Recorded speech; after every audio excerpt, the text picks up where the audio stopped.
एक था बनिया। एक बार वह व्यापार के लिए प्रदेश जाने लगा।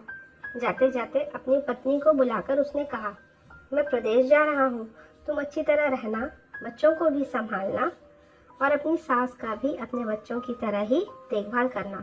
याद रखना, माँ से कोई काम मत करवाना। पत्नी ने बोला, ठीक है, मैं आपकी बात समझ गई, मैं वैसा ही करूँगी जैसा आपने बोला है, आप आराम से जाइए। पत्नी ने यह बात ध्यान में रखी। बनिया तो चला गया।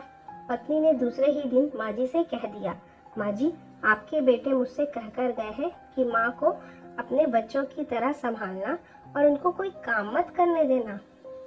अब आप घर का कोई काम मत कीजिए, आप तो इन बच्चों के साथ खेलिए, खाइए और मौज करिए। माँ जी गहरी सोच में पड़ गई। फिर बोली, बहू, ठीक है, अब मैं वैसा ही करूँगी। कुछ दिनों के बाद बहू ने अपनी बेटी के कान छिदवाए। उस समय बहू को अपनी पति की यह बात याद आई कि माँ को बच्चों की तरह संभालना है। इसलिए बहू ने माँ जी के कान छिदवाने की बात सोची। उसने माँ जी से कहा, माँ जी चलिए, आपके कान छिदवाने हैं। सुनकर माँ जी घबरा उठी। उन्होंने बहू से कहा, बहू, मुझे अपने कान नहीं छिदवाने हैं। क्या अब अपने इस बुढ़ापे में कौन कान छिदवाता है? बहू बोली, जी नहीं माँ जी, आपको तो करना ही होगा। मैं नहीं चाहती कि आपका बेटा मुझे कुछ कहे, इसलिए आपको मैं अच्छी तरह से देखभाल करूंगी। मेरी दोनों आंखें बराबर है, जैसी लड़की है वैसे ही आप भी हैं। माँ जी मन ही मन समझ गई और सुनार के पास जाकर बैठ गई। उन्होंने अपने कान छिदवा लिए। सुनार ने कान छेदे और कान में धागा भी डाला।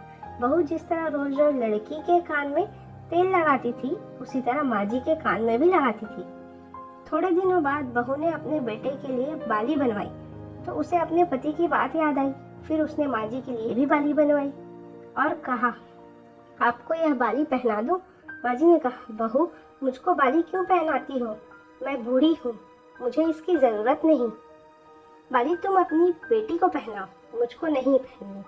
लेकिन बहू नहीं मानी। जबरदस्ती करके माँ जी को बोली, पहनना तो होगा। इसके पश्चात माँ जी छोटे बच्चों के साथ अपना मनोरंजन करती, घूमती, खेलती और कई मौज मस्ती भी करती।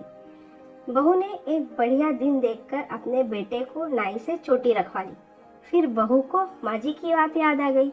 माँ जी अपने बच्चों के साथ खेल रही थी। उन्होंने वहां से बुलवा लिया और कहा, माँ जी आइए, नाई के सामने बैठिए। अपने लड़के की तरह मुझे आपके सिर पे भी चोटी रखवानी है। जब गोविंद के चोटी रखवाई है तो आपके क्यों न रखवाऊं? इसलिए आप जल्दी आइए। माँ जी ने बहू को बहुत समझाया, पर बहू टस से मस नहीं हुई। आखिर माँ जी नाई के सामने बैठी और उन्होंने भी अपने सिर पर चोटी रखवाई। बहू ने गोविंद को और माँ जी को जो बोला वही किया उसके साथ। बाद में बहू रोज माँ जी की चोटी में तेल डालती, चोटी गूंथती और सर पर ओढ़नी डालकर माँ जी को बच्चों के साथ खेलने के लिए भेजती। जब खाना खाने का समय होता तो बहू उनको आवाज देकर बुलाती। ऐसे ही रोज का हाल था। जब बेटा घर वापस आया तो सबसे पहले उसने अपनी पत्नी से माँ के बारे में पूछा कि माँ कैसी है, कहाँ है, मुझे उनसे आशीर्वाद लेना है। बहू ने बताया, माँ जी तो बच्चों के साथ खेल रही है, यहीं कहीं होगी, आ जाएगी।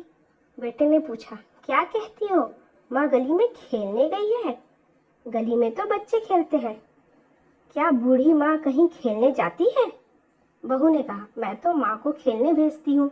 आपने कहा था ना कि माँ को बच्चों की तरह रखना।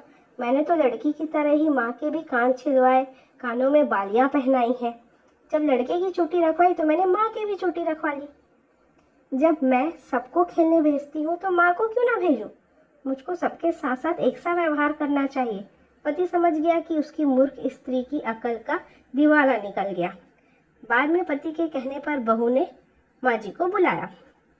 माँ जी गली में खेलती खेलती आई और अपने बेटे को देखकर उसकी आंखों में आंसू छलछला गए।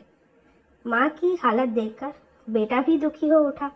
बहू की मूर्खता के लिए बेटे ने माँ से माफी मांगी